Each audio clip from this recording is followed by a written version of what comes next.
Friends, welcome to Austin, Texas. I'm coming to you from the famous 5 points. No, not 4 points that you're thinking about with the Colorado and Wyoming thing. I'm talking about 5 points, where the 5 points of Austin's famous gerrymander meets. And I'm standing here today because I wanted to bring the show Election Whisperer on the road. We're going to be doing a great special feature here, talking about Austin, talking about Texas and how competitive it is, looking at some of these House races. They think there's at least a half dozen here that have high probability of flipping to Democrats. As you guys know, I put these House races on the map back in 2019 in my article, Top 18 Targets for Democrats in 2020. And I said there were 9 potential targets here in the state of Texas. So that's basically half of the list, right? So we're looking at some great interviews with some of those House candidates, Wendy Davis, Julie Oliver, Mike Siegel. And that's co-hosted by my friend and great Congressman Joaquin Castro. And then also focused on this gerrymander. So for Gen Z especially, and maybe some of you millennials, you might not know, but 10 years ago in Austin, in Texas, the eyes of the nation, at least Nerd Nation, were on Texas on this giant gerrymander that had happened here. As I'll recount for you guys in detail. This gerrymander really did capture a lot of national news, especially as not only did the state get gerrymandered in favor of Republicans, but the cherry on top was when the Texas GOP decided to add a little extra salt to the wound and take the city of Austin and carve it up into 5 different districts. And that was something that, we've never really seen a major metropolitan area treated like that. It was done, frankly, just to spite Texas Democrats, and it was done very successfully. They took it, carved it up into 5 areas, 4 of which ended up with Republican members of Congress, and one of them, of course, Congressman Doggett, survived, but the rest of them are Republicans. So Austin has this unique distinction of being the only major urban area in the country that has really no political representation. It's an overwhelmingly Democratic area. I think as the Daily Show back in 2013 noted, it's so liberal that the only Republican mayoral candidate ran on a dare back in the last mayoral election. So it really is, an interesting story. And in this case, the timing of reapportionment and redistricting for 2020, which will happen with this 2020 census, just happens to have fallen in this, this year where we have this massive Trump backlash effect in the electorate and this huge voter turnout surge coming to Texas. Texas has one of the lowest voter turnout rates in the country. It has a very suppressive voter turnout, system, implemented to and fostered by that ruling Republican majority. And that has pushed down participation in Texas quite a bit. Nevertheless, we're expecting a really big surge in participation here. And in 2016, even without enthusiasm, even without the Trump backlash effect, it was surprisingly close for Hillary Clinton here. It was about 5 points. So it really is a state with a ton of realignment potential because of that suburban populations of Dallas and Houston, this Austin area, that has, these districts that are kind of tailed in. So I'm really looking forward to this episode, teaching you a little bit about gerrymandering, about reapportionment and redistricting, not just here in Texas, but across the country. This state legislative cycle is going to determine the fate of Democrats around the country for the next 10 years in state houses and in the federal House. So it's a critical cycle, and it really is like the key of it down here in Texas. So I'm looking forward to the episode. Welcome to Austin, y'all.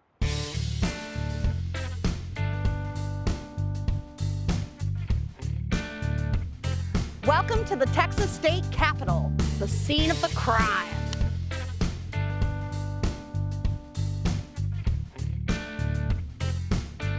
I am so excited to have with me today a very special guest. He's very special to me because he's been gracing my classrooms for the entire time I've been a professor. In fact, you may not know this, but Eric Sprague, otherwise known as the Lizard Man, helped me land my job at Christopher Newport University when I was coming out of graduate school. So do I get a cut of that? You should. You should get a cut of that. Because I used your Daily Show segment as part of my job talk and teaching demo. But I have been using your Daily Show segment on the gerrymandering, especially the Austin gerrymander, to teach students about this really important concept called gerrymandering, realignment, reapportionment, for the entire time I was teaching, so more than 5 years, to get them to understand, okay, we once upon a time had these two institutions or branches of Congress. One of them was the Senate, and every state got two representatives for their state. And it was never, you could have 500,000 people in Wyoming, you got two. You could have 38 million people in California, you got two, okay? Right. But there was this other branch in the Congress called the House of Representatives. And it was supposed to be representative of the people. And it was awarded based on population. And each state, based on how many people it had, got a certain number of seats. And for a long time, it did pretty good awarding those seats based on their political preferences. Although, to be fair, parties always manipulated where those district lines were to their advantage, right, particularly to disenfranchise Black voters and keep them out of political power, especially in the South, okay? But over the last 20 or 30 years, the Republican Party discovered we could use these district lines to do something called partisan gerrymandering. And you once, for Samantha B., very nicely and succinctly summarized partisan gerrymandering as this process of the parties drawing district lines to maximize their own voters and to minimize the other party's voters so they could have more seats in their state legislature and their federal Congress too, which I thought was very nice. And Sam B was so impressed that she actually offered you a cricket, if you'll remember. She did. She failed to deliver. She didn't have one. Yeah, but I've come today. I couldn't get you a cricket, but I did get you a lovely ant. You know what? Yeah. That's close enough. Yeah, and I always felt like that was really rude of her to not deliver on that. It's like asking the dog if it wants to go for a ride in the car. If you don't have a ride in the car to offer, oh my gosh, yes. You never say the word outside to Ginsburg if you are not going outside. Yeah. So you finally have been rewarded there. But I was so overjoyed when I reached out to you to tell you I was coming to Austin. And I said, I don't know if you'll remember this segment that you did for the Daily Show, but you have been like this major player in my life and in the life of my students. And every year I show them this scene when I teach them what gerrymandering physically looks like. I show them, especially the state of Pennsylvania, like there used to be these districts that look like, they look like my tongue. Right. One nice single piece, single unit. Yeah. But now they look like Eric's tongue. And Eric's tongue, in case you haven't noticed, is not a contained singular circular shape. It has been cracked apart, right? And it shifts around a lot. It looks like, yes, it looks like it's been intentionally manipulated in some way to not look like one single uniform shape, right? And so, my students always go, it's so great. So it really resonates with them. Shock the memory into their system. Yes, it shocks the memory in. When I was teaching, I should have used that when I was teaching philosophy. People would have remembered fallacies better if I had. They would. So, professors out there, I'm telling you, shock and awe. With the Gen Zers especially, because they're on their phones, so you really need to shock and awe. But anyway, I was so delighted when I reached out and told you all about how this, this interview had lived so important in the student lives and my lives, and I was coming to Austin, and I wanted to have a conversation with you because, of course, we're having this 10-year census, and reapportionment, redistricting is coming to Texas, right?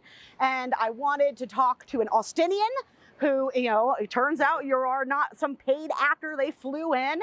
You are an actual Austinian that is aware of gerrymandering, affected personally by it, right? Yeah, well, it has affected me personally.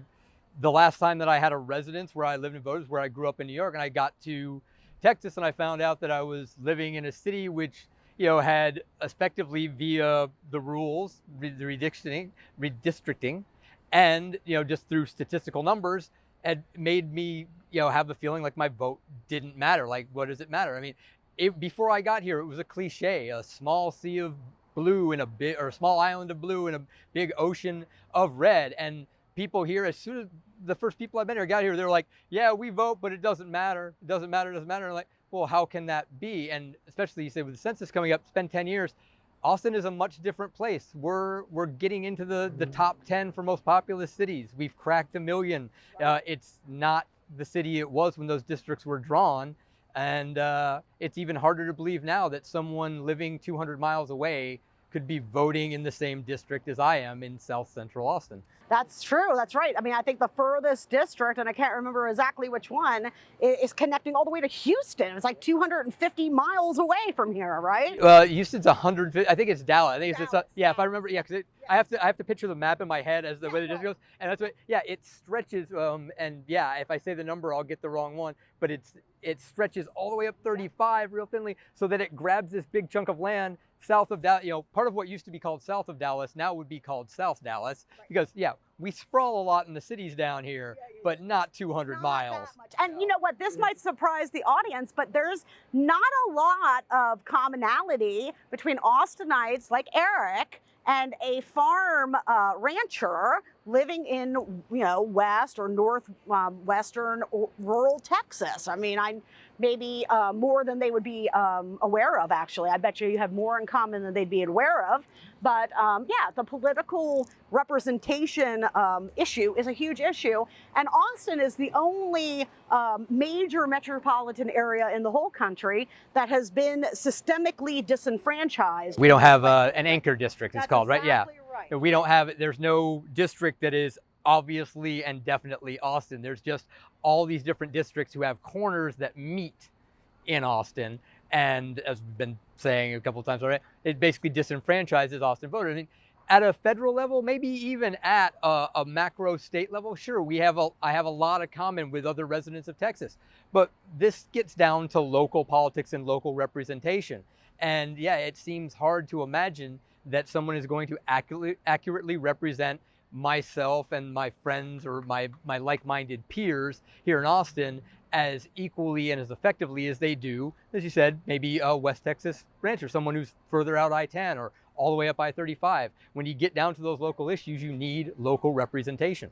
Right, and we have these two institutions, right, where the Senate is designed to kind of deal with this urban, rural, small state, big state, large populace. It's supposed to be the ivory tower, right, to do the pure political philosophy, to really get to those, the senators are supposed to be like Jefferson, writing their essays and crafting the guiding policy, and the House is supposed to be like, hey, everybody's here, but everybody's not there. No, that's exactly right, because in the case of Austin, Texas, the people are not there, right? They have one Democrat, the lone remaining Democrat, who Sam B so artfully described as, even the lone Democrat looks like he could fire your father. Right, and our lone calling our lone Democrat liberal or even Democrat policy-wise is kind of like when we, in world politics, we describe America, in America, it's like, oh, the liberal, the far radical left. Our far left is barely right of center in the world stage,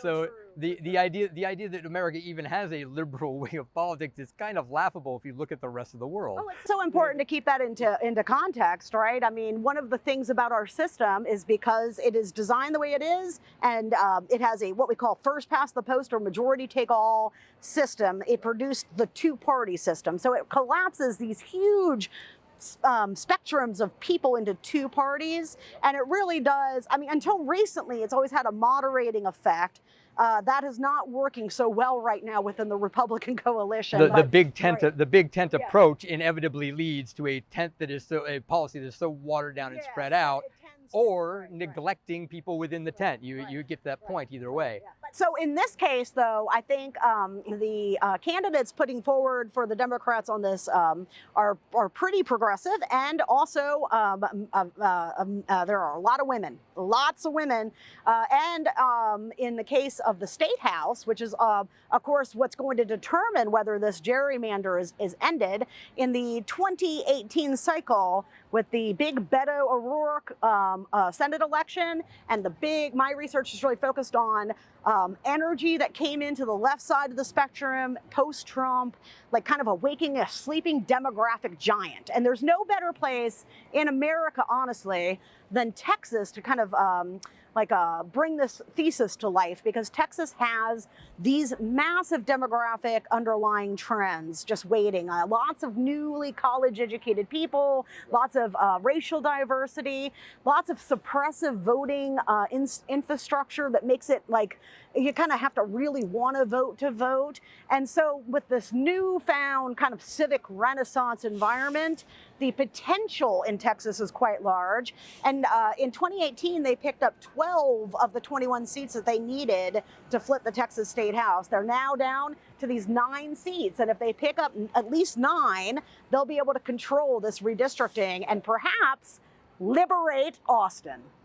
And I think, and I'm sure you probably have using the research, but off the top of my head, my layman's perspective is a lot of this comes down to our population growth here in Austin. We had a lot of people moving in, and a lot of people moving in from and it's again funny. It's that relative spectrum, right?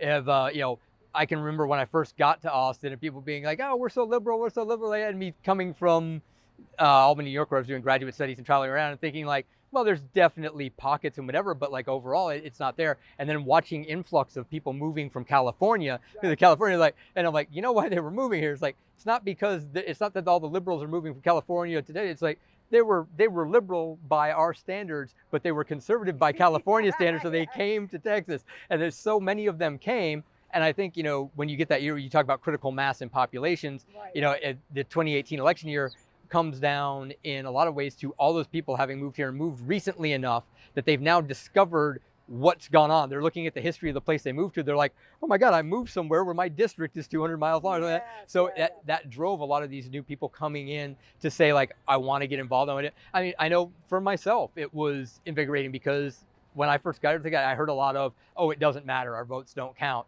And I was, admittedly lazy and already one of those people that lean that way. But it kind of made me think, I'm like, well, at least do the least that you can, right? I'm still a lazy man, but I should at least do the minimum that I can. Yeah, it's literally the least you can do. Yeah. Right, So the minimum here does take some work.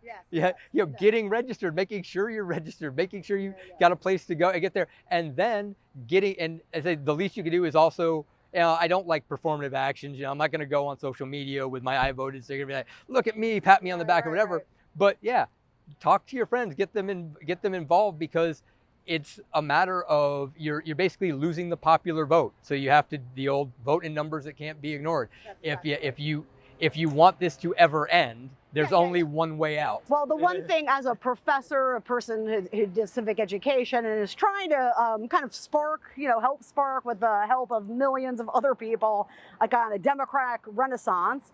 The one thing, is I would close out and say to you, to everyone, to America, is like, if you feel like your vote hasn't changed things in the past, or that you haven't voted in the past because it seems hard to change things, the one thing that definitely for sure will not cause change is not voting, right? If you do not vote in people who support change, then things for sure cannot change. There's a Pascal's wager for voting, and that's basically like if you do this, this might happen. But if you don't do this, absolutely not going to happen. Yeah, for sure. So it was such a pleasure to talk to you too. And thank you so much for bringing some authentic Austin to my show. Thank you for keeping me relevant with college students somehow. Oh yeah, no, I mean for sure. I hope more college professors pick up that Daily Show clip I think it's called the Demopocalypse, and it is a great clip for teaching and getting Gen Z involved in the topic of gerrymandering especially. So. And you can always book me to come talk to your class. You should, because he is such a great guy, donated his time to the Election Whisperer for free.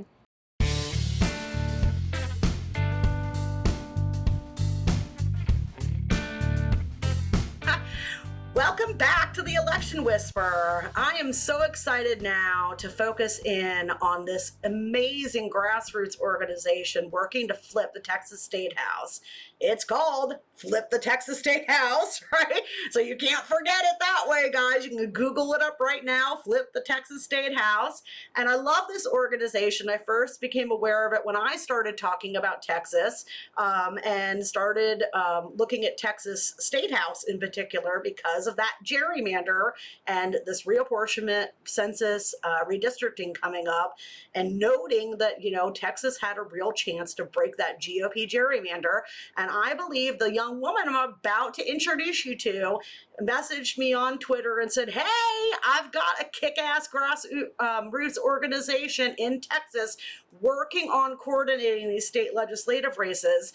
And as you guys know, my state legislative special with Jessica Post, that's available on the Election Whisperer website. You should totally check out. She's the Democratic Legislative Campaign Director, and that's for state legislative races, which are so important. You should give them lots and lots of money.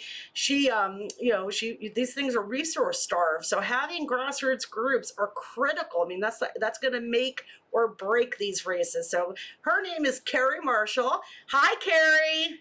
Hi, Rachel. Dr. Bitecofer. Hello. No, Rachel's fine. Just don't call me late to dinner, right? Yeah, I'm a little peaky out here. I'm working on my forecast update, and I've been working all day, so it's a deadline day. So it always makes me a little bit ornery. So tell me, Cari, tell us actually all about your organization, your grassroots Texas organization, Flip the Texas State House. I'm glad to. Thank you so much for having us. And we made the name even simpler. It's just Flip the Texas House. We thought as few words as possible, and we'll get the message by. So Flip the Texas House came out of, obviously there are a lot of groups and organizations working on this effort, but for me personally and what I'm doing, it literally started on election night in 2018. I had spent almost 2 years volunteering for Beto and his Senate race, and I built the Beto ambassador programs. So we had about 500 super volunteers around the state. And so I built this amazing statewide network out of that. And literally on election night in 2018, even though it was so sad he lost by a hair, I was so blown away to learn that we had flipped 12 state house seats, and that I felt like I had missed out on like the party of the century, because I didn't even realize that was a possibility. And so within literally the next day, I started looking up who came close, who won, and within a couple of weeks was able to figure out which districts lost by less than 10 points, which districts Beto won in. All of this data started coming out really quickly. And so I figured out that I knew people who lived in all of these districts around the state that we lost by a hair in the Texas State House. And it became really clear that the best way to keep moving forward with that energy that we'd built up in 2018 was to channel it toward flipping the Texas House, especially with the census and redistricting coming up in the next legislative session. So we spent all of 2019 trying to get some energy going in each of the districts before we even knew who the candidates were. We were trying to register voters, trying to build up little mini grassroots organizations, trying to contact and connect with organizations that were already active in those areas. And then now here we are, just a few weeks away, and we have these amazing candidates who are just killing it. And they are just like you said, the future of Texas. And I've really feel more optimistic than ever that we're actually gonna flip it. And there are just people working so hard all over the state to make this happen. So I'm super appreciative that you're helping us get the word out. No, it's my pleasure. And Hamilton obviously agrees with you. If you've heard him Thank you, talking Hamilton. a couple of times there in the background, he's the election whisperer production assistant. And, you know, especially at nighttime, he's a little bit rowdy. So you'll have to forgive his rude interruptions. But yeah, no, I mean, I heard too that you have brought along with you tonight a few of your friends. Is that true? It is true.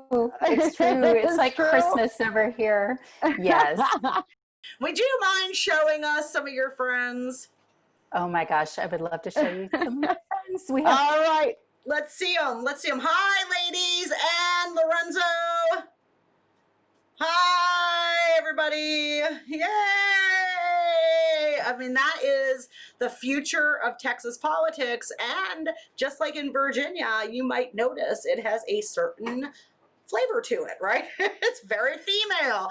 And I just love the Texas story, especially the part where you say, you know, I was really busy working on the Senate race and I wake up and I'm like, oh shit, like look at what happened in the state house. What's going on over there? And started looking at data and I'm like, damn, you know, and actually I have to say, it's a very similar story for me over in Virginia. I mean, I was really focused on this gubernatorial race. I understood pretty like loosely that there was going to be a major change in the state house, and I think you know I said offhandedly several times, oh, they're underestimating how many seats they're going to gain over there, because I think they were talking about half a dozen or so, right? But you know, 15 seats is what Virginia Democrats picked up in that 2017 cycle. They had invested only in, you know, 8 or maybe 10 of them, right? Really heavily invested and recruited in them. And so they definitely overperformed, and that's exactly what happened in Texas. So it's kind of cool to be watching Texas and North Carolina too, going through this metamorphosis that Virginia's already been through. And do you guys want to know what happened in Virginia and how the movie ended? Tell us. I will tell you, it took a couple of election cycles, but after it was all done, I think last January we saw a background check bill get signed into law, and this really crazy idea that if you're abusive to your wife, maybe you shouldn't be able to have a gun for a while. You know, radical, right? We were able to get that through, and minimum wage went up. I mean, it was really like a total socialist paradise over here in Virginia. So anyway, so yeah, no, I'm so excited to meet your friends. I don't want to put you on the spot, but can you name quickly all of them? Sure. So we have 12 candidates here who are all running in districts that we lost by a hair last time. Some of them ran last time and some of them are new to the district, to running in the district, but they are all just exceptional. So I'm just going to go in order that I see them. We have Ann Johnson in HD 134 in Houston. Hi, Ann. Angela Brewer in HD 64 in Denton, our northernmost district represented here. Brandy Chambers in HD 112 in Dallas. Jennifer Skidonenko in HD 106 in Denton. Celina Montoya, hi Celina, in HD 121 in San Antonio. Lydia Bean in HD 93 in Tarrant County. Her district covers so many towns and cities, it would be hard to name one city. Sharon Hirsch in HD 66, Plano in the North Dallas area, and her neighboring district, Lorenzo Sanchez in HD 67. Hi, Lorenzo. Elizabeth Beck in HD 97 in Fort Worth, and Alisa Simmons in HD 94 in Arlington, and Akilah Bacy, HD 138 in Houston. Wow, that was impressive. And you know what? That just really goes to show like how intimate and amazing this grassroots work is. You know, learning all these names and all these people and keeping it all straight and be able to do it on the spot like that. I am really in awe of that performance. So Cari, tell me, all right, So you guys are out there on the stump. You're talking to these Texas voters remotely, I would assume, although I'm definitely suggesting that, perhaps Democrats might want to be doing a little bit more than that, given that Texas Republicans are out there winging it into the virus. And, it's unfortunate that they're willing to do that. But, it's kind of I guess what we'd call a unilateral disarmament that Democrats are doing this remote thing. And we really just don't know what that means, because we've never seen a situation where, in campaign politics, we don't see a lot of things that have like a measurable effect in terms of voter turnout and direct contact for especially the candidate to voters is really one of the most powerful things. So it is something I'll be talking quite a bit about in my update that comes out on Tuesday on the 15th, which is what I'm going to be calling a known unknown. The other thing, of course, would be Trump's war on voting, right?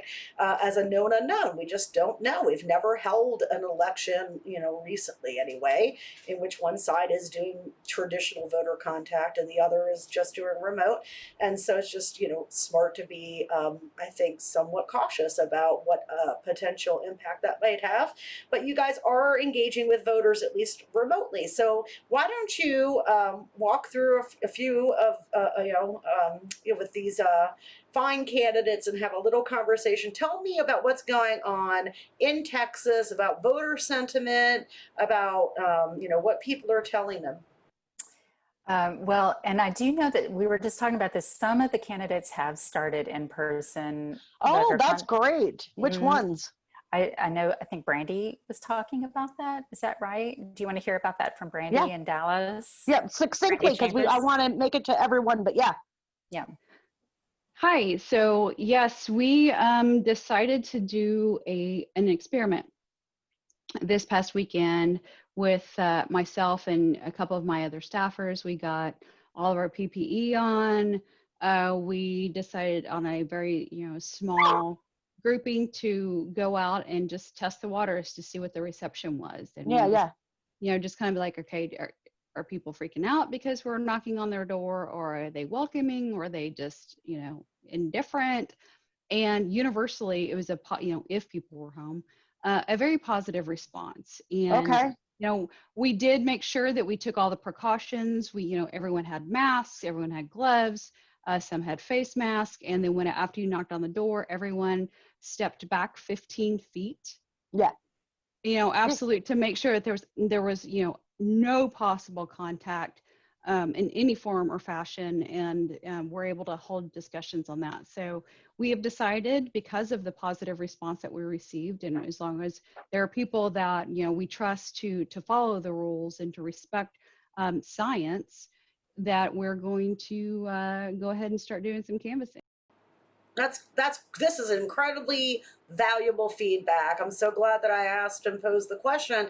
Are others, have others done the same, or others, upon hearing this, would you consider doing the same, or what do the rest of you guys think? And Cari, I'll leave it to you to kind of field the order of responses. Okay. Alisa, did you have something? Absolutely. We did the same thing this weekend, and even previously, I've had volunteers out canvassing in apartment complexes, and they were actually lit dropping, but meeting people in the parking lot who were, delighted, amazed that they actually had, somebody from a campaign knocking at their door, at least putting literature on their door. And so they were open to talking. That was, again, targeted at apartment complexes. So I think what we're going to do is you're doing, Brandy, and take that, instead of just lit dropping, take that chance and knock on doors and see if people want to talk. And if they don't, we won't. And we'll be geared up with our branded face mask with the campaign brand on it. Here you go. I love that. Yeah, that's a great idea. We're going to, we're taking a risk, and I probably shouldn't say this, but I say it frequently. that's how Democrats lose. I mean, we've got to be fearless and get out there and do the work. Yeah, I mean, I would definitely say in a perfect world, the Democrats would not be forced into that scenario, right? I mean, in a perfect world, the Republicans would not be forcing you guys into a scenario in which you have to consider endangering yourself and voters, teams, right? So I want to make that really, really clear. But we aren't in a perfect world. We're in this world, and this is a world in which Republicans are using a tactic we know has a measurable impact on voter turnout and voter, behavior. And one side is doing it, and the other side isn't. So this is really fascinating, and I can't wait to get this content now online. Cari, are there others that are waiting to talk? Anybody else want to talk about in-person voter contact? Jennifer?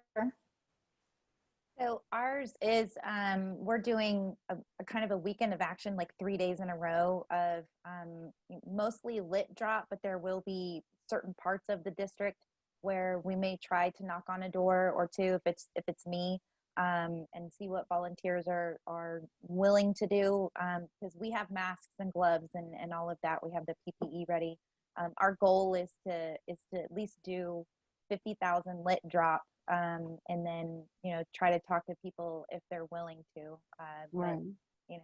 It's I definitely don't recommend any mass gatherings of any type. I'll tell you, no matter what they're doing, yeah, definitely don't recommend that. But yeah, what are you guys hearing from the voters you're talking to in terms of Trump and Abbott and these Republicans? Like, are people making a connection between the pandemic and Republicans, or is it amorphous to them? I'd be curious if anyone has any feedback about that. So many people are nodding, but Oh, Sharon, good. I want to hear. Have fun, Cari. I want to hear Sharon's thoughts on this. Sharon Hirsch. Yeah, I'll go ahead on that. People are really frustrated that I've talked to on the phone about Trump and Abbott's response.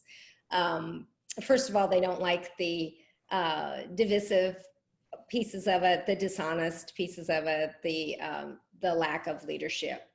And it comes from a lot of different spaces. Some people just want more clarity on going back to school. Some people want their lives to go back to normal, but and then some people are just super frustrated by the lack of coordination, by the lack of honesty, and that really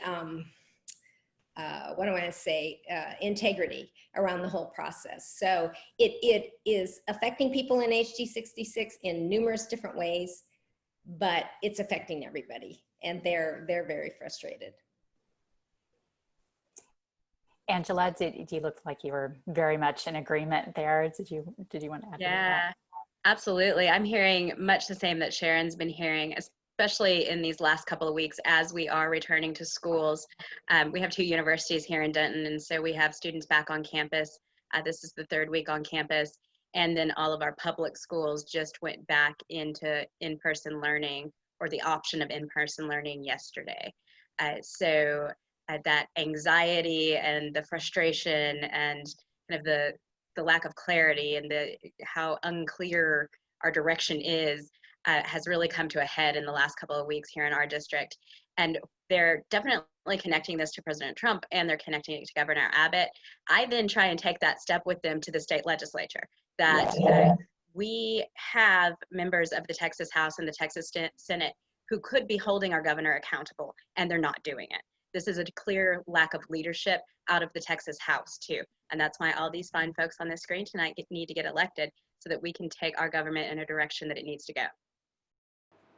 Yeah, no, I think that's exactly the kind of frame that you want to be helping voters reach, right? Is that, executives, whether it be the president or the governor, don't serve in a vacuum, right? It's a separation of power system at both levels, and the executive is held in check or not by that legislature. And in a one-party state, like Texas, it's really crucial for if there's going to be one-party governments, that these Republicans do that. If they're not doing that, then it means that it's, you know, really imperative that the other party have more power. So it's really important that voters connect that.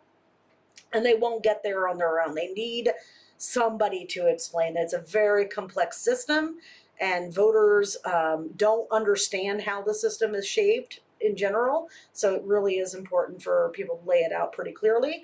Now, in direct mail purposes, unfortunately, the way to lay it out best is visually. So, you know, an image. Trump and Abbott and the legislature's face is the best way to accomplish that, rather than in verbal parlance. I'm going to work on a meme about that tonight. Yeah, because you also, with direct mail, you know, it hurts us, because we, of course, when we get our direct mail, we read it, right? I mean, we're nerds and we're just not typical people. We're totally atypical.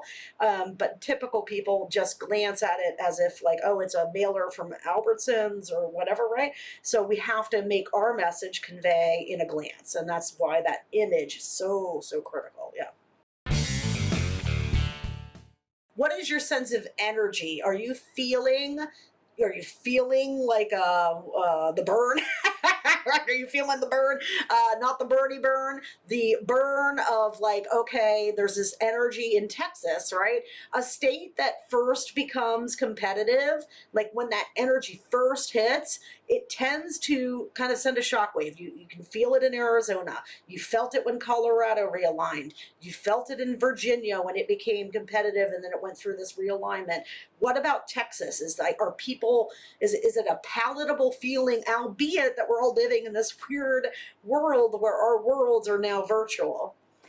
I would say for sure, yes, absolutely. But Lorenzo, who's running in Collin County along with Sharon Hirsch, which David Wasserman tweeted today, is looking incredibly flippable. Collin County is very exciting. So Lorenzo, what do you think about that? Yeah, I think everybody is really energized. We know the opportunity that we have this year, and no one is taking it for granted in Collin County. I'm sure Sharon's feeling the same thing, and then Brandy as well to the south of us.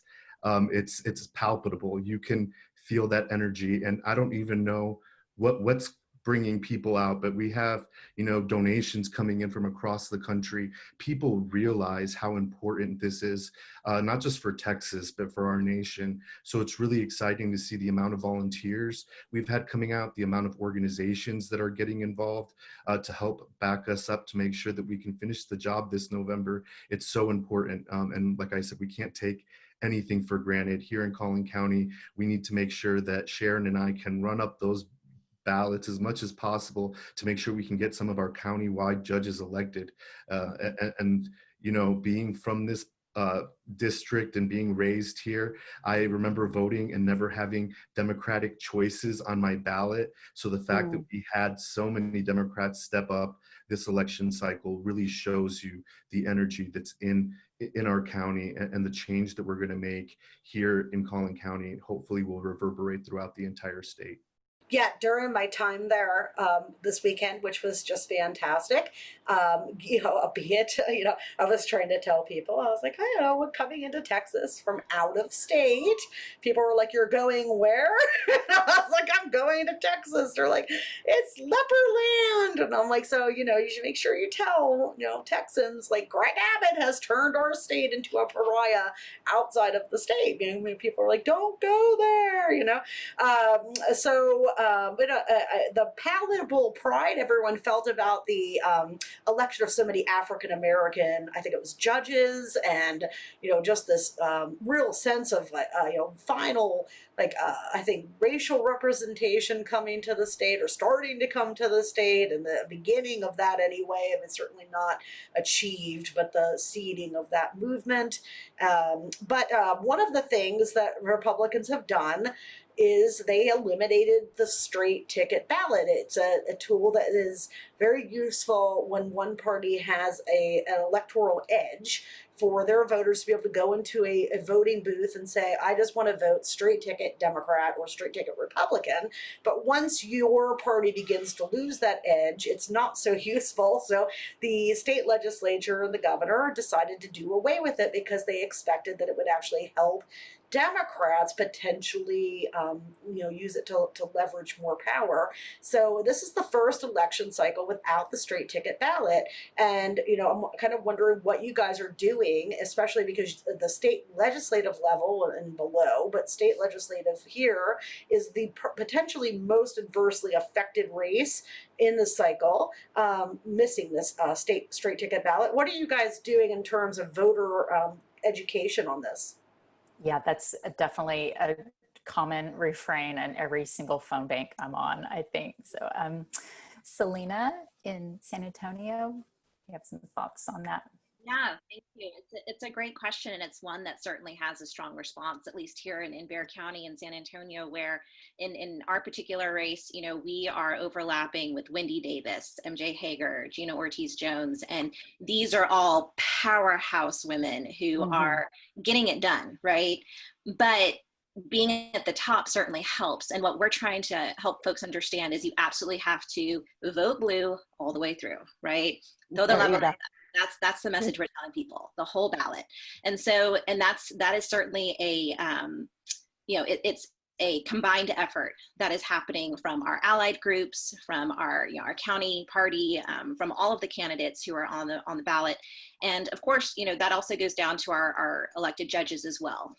We know that no matter how good the laws are that we pass, if their interpretation doesn't follow through with, it only goes so far. And so we're very fortunate that we have a very cooperative and collaborative group of people who are working on this and who are repeating that refrain, right? Blue all the way through. And that's really what the message is these days.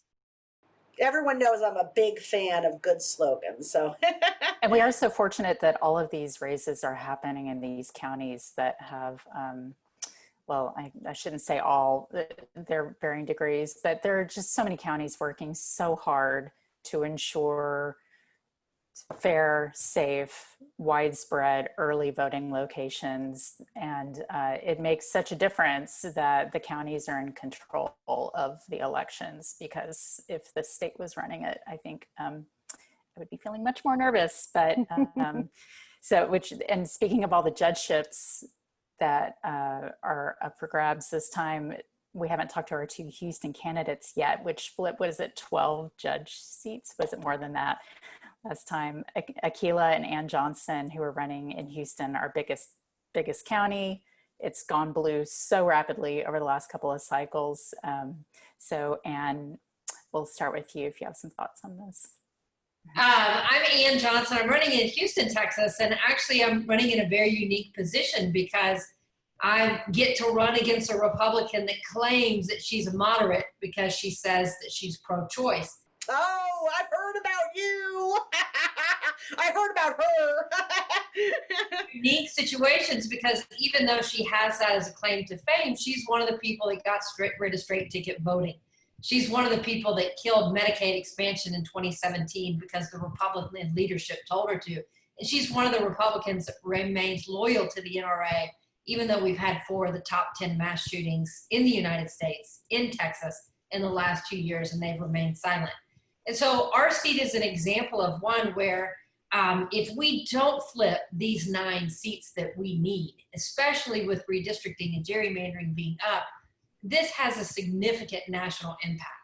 Because even though we vote 53% Republican statewide, our Republican legislature has drawn our congressional districts to be a guaranteed 2/3 Republican. So look at how that would tip the balance nationally if we just got fair. And the moment that we can draw fair congressional lines, you restore balance throughout the nation. And so this is an absolutely critical seat that we have got to flip. And we've got to make sure that we take all 9 seats so that we can, as you say, get rid of this one party control over Texas, which has allowed the extremism of Trump and Governor Abbott and Lieutenant Governor Dan Patrick. So thank you. And elected Alan West. I mean, Alan West as the chair of the state's Republican Party, and who is sending out QAnon or whatever, QQ conspiracy letterheads all around the state. And girl, I just have to tell you, you are killing it on your moderate messaging, just killing it. Like, I don't know if you've ever read any of my stuff or not, and especially if you haven't, you are rocking the Bitecofer. Like, that's exactly right. Yes, that's how you do it, right? That woman is not a moderate, right? I mean, you can't be a moderate and not taking any moderate issue position save one, right? So yeah, very, very good message discipline right there. Excellent. And, I only call it out because, if other people are listening or watching this, pick it up. Pick it up and run with that. That's a great way to frame your opponent. And because the GOP is trying to frame the entire Democratic Party as a party of extreme socialists, the irony, of course, is that mathematically, it's the Republican Party that has lost its bonkers, right? We know this because the entire brain trust of the Republican Party is now trying to kill, like, the Frankenstein that they created, right? That is how you do moderate messaging right there, from a position of strength, from a position of aggression, like aggressive, assertive. This is what moderate looks like, right? In 2020s. That was excellent. And I just had to say something there, and I'm sorry to interrupt in the middle. Okay, go ahead. I was going to say, I always say that the Texas GOP, especially in the Texas House, is full of wolves who are proud of wearing their wolf ship on their sleeves, but Anne's opponent is a wolf in sheep's clothing. But I would love to hear from Akilah, also in Houston, who's running in that district went by, was it 47 votes last time? 47. 47 votes. Wow. That was not Akilah running, though. Akilah's here to win it. So it's really exciting.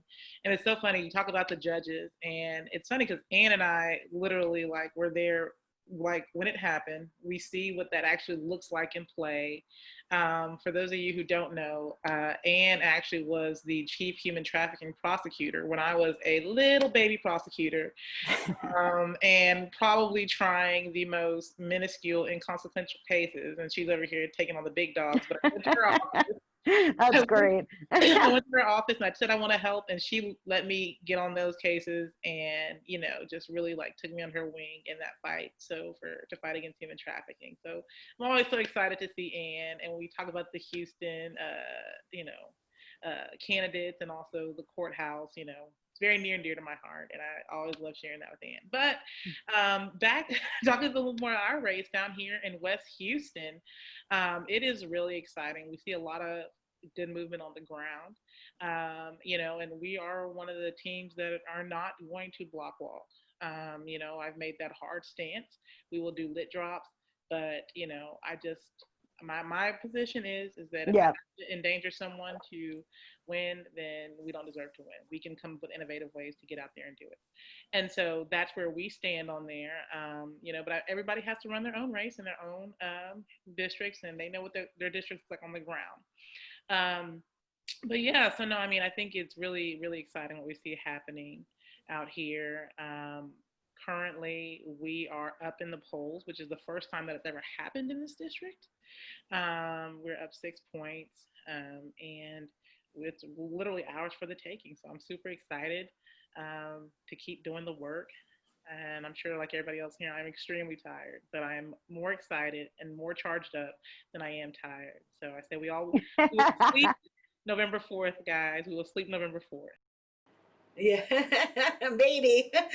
Usually the election is like the climax, right?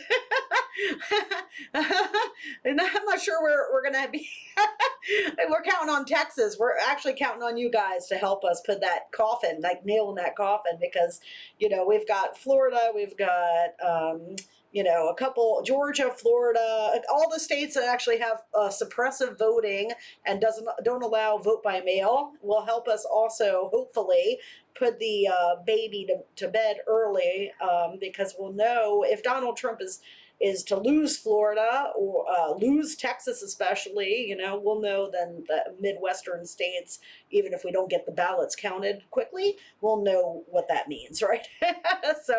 So Texas is so critical again, you know, in terms of national context. I just can't reiterate how important all of these races are. And, you know, and all, again, we're talking about 17 on this call, right? Not 12 people, but 17 races that were decided by 10 points or less in Texas, and they need 9 to flip the House. So it's just so, you know, huge national. I think they sent Karl Rove back to Texas to work on their behalf because they're so afraid of you guys. I mean, that must feel good, right? Yeah, they're right to be scared. I just want to make sure we have 2 more candidates to talk to, 2 Tarrant County candidates, the county around in the Fort Worth area. So I want to make sure we get to them. But did you have anything specific you wanted to talk about with them, or? Yeah, no, I definitely do. So all right, so we've talked about everything except for the last and most important thing. Signs. No, I'm just kidding. It's not the most important. I only did that because I know it will drive some of my enemies nuts. But it is important. Let's talk about why it's important, okay? All right. If you have something and you guys are, many of you first-time candidates, some of you second-time candidates, you are at a huge disadvantage because most of you are going up against, I mean, are any of these open races? A few of them are. Okay, so you got strategic retirements. That's nice. All right, but aside from those, everyone's going up against incumbents. So they have a name identification advantage, though. Guys, it's not large because we're talking about the state house, right? Sadly enough, you know, the name ID, name recognition in the state level offices, especially the lowest, are very, very low. And so therefore, like, you want as many signs as you can possibly get because you have this one set of voters. There's not many of them, but there are some that are going to walk into that ballot box and they're not going to be partisan, right? There's not going to be many of them, but there's going to be some. And what political science research is very clear about with these people is that the next thing that they go for is some semblance of recognition, right? Is it going to be the I on the ballot that signifies an incumbency? Does the Texas ballot have I for incumbent? I don't think so. No. Okay. Right. So if they don't have that, then they're going to look for the name. Okay. You know, so if I go into the ballot box and I have seen, and Republicans like signs, they like big commercial signs especially, and the reason is because commercial signs at the auto dealership on the corner signify to people, hey, this guy's business friendly, right? And you know, so you want to place these things as much strategically as possible. Yard signs are great, commercial signs are even better, but you want, you know, anything that can give you an edge with the people, especially now that there's no straight ticket ballot. Because if I go into a ballot box, haven't you ever voted in an election when you have no freaking idea who candidate A is and candidate B is? And you know, for an unaffiliated, they're not many, but unaffiliated independent, the D and the R is not that useful, right? To us, the D and the R is really useful, but to them it's not. And so they're going to look and they're going to be like, oh, I've seen Snyder everywhere. I've seen that name everywhere. They must be really important and everyone must really like them. I'm going to vote for them, especially if you have a situation where one political party is telling all their candidates, don't use signs, they're stupid, and the other party is using signs, and it makes it look like the one party is much more popular than the other party, which is like the crazy situation that Democrats have created for themselves now with this, like, hey, signs don't matter, like, mentality. So I definitely would encourage you. Obviously, resources are tight. So if you have to make a decision between a direct mailer and signs, you want to go with direct mailer. But you, as much as possible, want to encourage, you know, grassroots groups or independent people or whoever could make a sign, host a sign, anything to get your name visible to people, and especially in these realigning suburban areas, indicate to people it's okay to vote Democrat. It's okay to be a Democrat, right? So, signs. So tell me, what do you guys think in these last two candidates about your signs? I have so many feelings about the signs. Good. Yeah. So it was really funny. One of my advisors in a call, we were talking about signs, and she said, everyone's going to think I've lost my mind, but we need to put more money into signs. And everyone just cracked up because she was one of these people who's just a sign hater. But one of the things that's really neat about Tarrant County is that you see more Democratic signs in Tarrant County than Republican signs. And that's been true for a couple election cycles now, because a lot of the Republicans are kind of complacent, and there's a really big gap in energy between Democrats and Republicans in Tarrant County right now. So a lot of the Republicans, there's folks who are really for Trump, but they really, when you go further down the ticket, they really just don't care. If they don't like Trump, they just feel very lost and they don't really want to put their sign out. Right. Whereas Democrats have never been so excited to get out and vote. They've never been so proud to let their flag fly.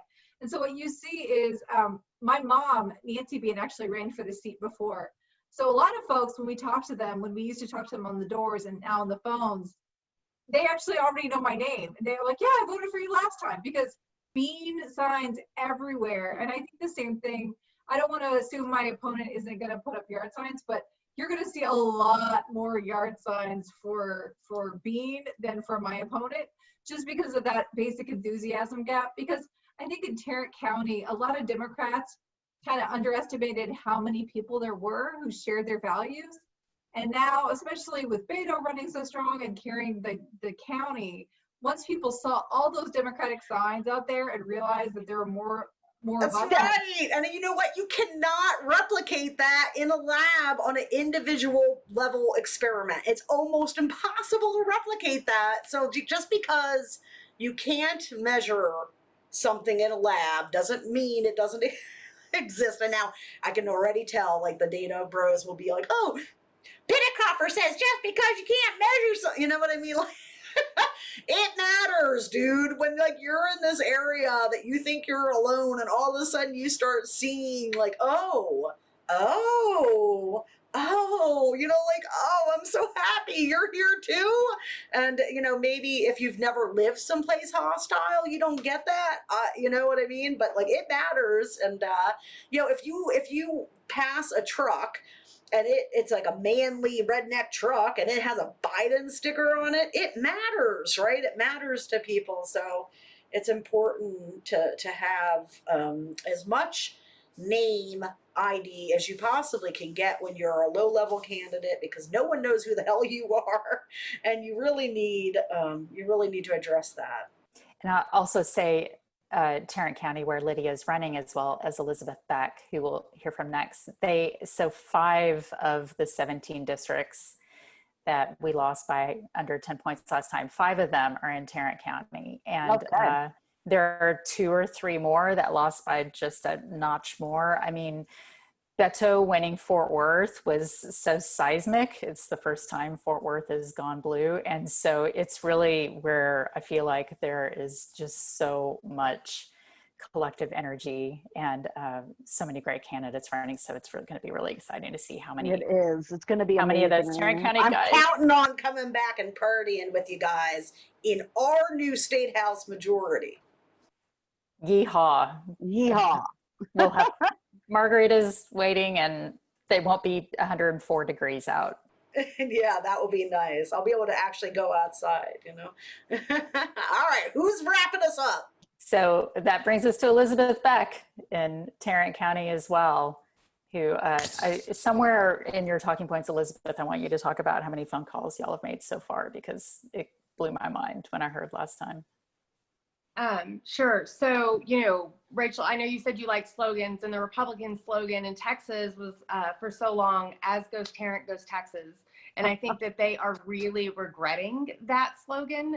We saw it, go for Beto in 2018. And in response to that, we have fielded 5 amazing state house candidates that that are going to, you know, usher in new change for Tarrant County. And so as goes Tarrant County, goes Texas. So as we go blue, Texas will go blue. I appreciate the name ID comment, because that was something that we really took seriously in my district and in my campaign, and how we were going to, you know, beat a 4-term incumbent, right?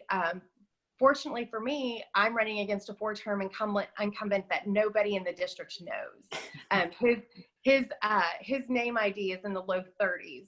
So so that's not necessarily the hurdle that I have to jump, but we wanted to make sure we were there, and we couldn't get out and knock on doors. And you know, we have a robust sign program to make sure that people do see our name or see my name. But one thing that we do is we have a fellow program. And let me just tell you, the children are at the gates, and these Zoomers or Generation Z, Nice. whatever you want to call them, like, they are bringing the heat. And I have said, you know, if you're not listening to them, you are losing, because they are absolutely going to be the biggest catalyst for change in our nation. It's you know, it's through us that are running, but it is those Generation Z that are really driving this change. Good. And so we have a fellows program of right now it sits at 18 fellows. And so those are college and high school students that help us organize and help us phone bank so that we can make sure that we got our name out there. And I'm always hesitant to give that number, because then I go back and check my document if I haven't checked right before, and it's like, you know, just exponentially more. But we are close to our little over 200,000 phone calls we've made into this district with those fellows. We've made several passes through our universe to tell people, because I really see the straight ticket voting going away as an opportunity. Now these races are up for grabs. When we were in counties where we saw, you know, the majority of the vote going to straight ticket ballots, now it's, you know, in true Texas form, the Wild West. And so I get to go grab those voters. That's one thing that we've really been doing, working really hard at to overcome that, you know, the power of incumbency. That's fascinating. Yeah, no, I mean, with everything like that, there is always, right, a double-sided coin, and it is opportunity. You're absolutely right, because for every straight ticket D, there was a straight ticket R. So I like that, you know? Yes, very good. Yeah, no, Zoomers, like, they are like a lot like college-educated women. They got a rude awakening on 2016, right? I mean, they're just coasting along. They're in high school. They haven't been released to the wild yet, because, like, once children are released to the wild, half of them disappear, half of them go to college, right? So Zoomers were still in high school, and they were like, oh, America, what the, you know, WTF, right? So it really makes me happy. I keep hearing that there's this like Zoomer revolution or renaissance coming, and I'm going to get me a piece of that. So that's really great to hear. And I just gotta tell you, this has been such a great conversation. I'm so glad that I was able to shift things around so that my show was going to be released in segments instead of one big package, so I could have this big conversation with you guys, because it is going to not only help Texas, it's not only going to help you guys, I hope, and not only help you know, state legislative candidates, I hope, everywhere, but it's going to help candidates, I think, all across the country learn and grow and I think run better campaigns. So you guys have been amazing. I've just had such a great time. You know, I would tell the Texas GOP that they have a new slogan. I mean, once you're electing Alan West to be your state party chair, your new slogan is "I'm with stupid." Okay, so like, you know, Yeah, I mean, it's kind of the bottom, right? And yeah, so like the reason they're losing Tarrant County is no one wants to be with stupid, and they're going to figure that out in a hard way come election day, I think in November. So I'm really excited to have spoken with you guys. Thanks for donating an hour of your valuable time too. I appreciate what you've done, and I hope it comes back to you guys tenfold. So thank you so much. Thank you so much. This was awesome, Rachel.